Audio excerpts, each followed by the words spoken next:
And welcome to this week's issue of PlayPrint21, the weekly TV news bulletin by Print21.com.au. My name is Wayne Robinson, editor of the magazine. This week we're surrounded by boxes, because boxes are in the news.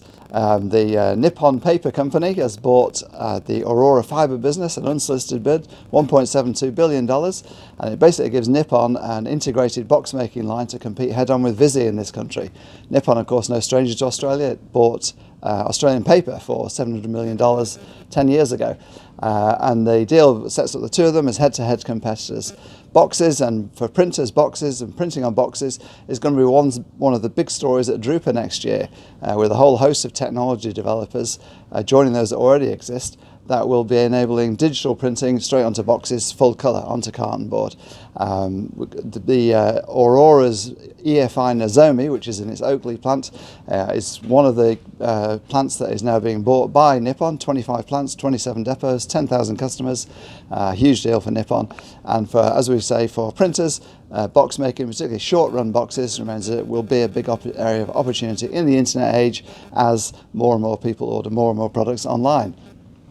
Also in the news this week, and news that will be welcomed by printers, or almost all printers I should say, the Ombudsman for Small Business and Family Business, Kate Carnell, has decided to hold an inquiry into insolvency practices, recognising, Carnell says, that most printers that go into voluntary administration fail to come out of it. And we know that printers complain bitterly, long and hard, that the main people that benefit from insolvency and people going into administration is the administrators themselves. Case in point recently, of course, there's the famous Picton Press story, where Picton went into administration, got its Doka up and running, but the end upshot was that Core Cordis made $612,000 for its troubles. Picton, just a year later, succumbed, as Core Cordis was under intense pressure from the ATO thanks to its 1 cent in the dollar offer to them.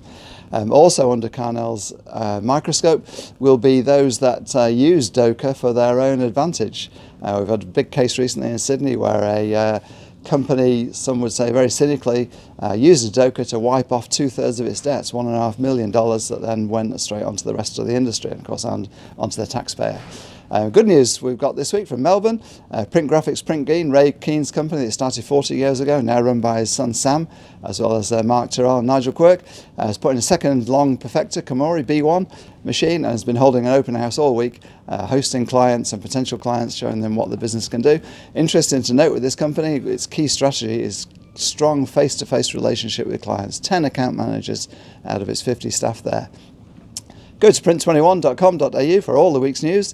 You'll find a story there about Print2Parliament, the big event going on next week where Deputy Prime Minister and 50 other MPs and senators are there. And you'll also have a sneak preview of the upcoming Australia's Top 100 Food and Drink Companies report, the annual report that's produced every year by Food and Drink Business, sister magazines Print21. Lindy Houston there talks to a key player in that market, and all printers that are interested or working or thinking of entering food and drink, packaging, labelling, should be looking at that report. That's it for this week's issue of PlayPrint21. My name is Wayne Robinson, signing off for another week.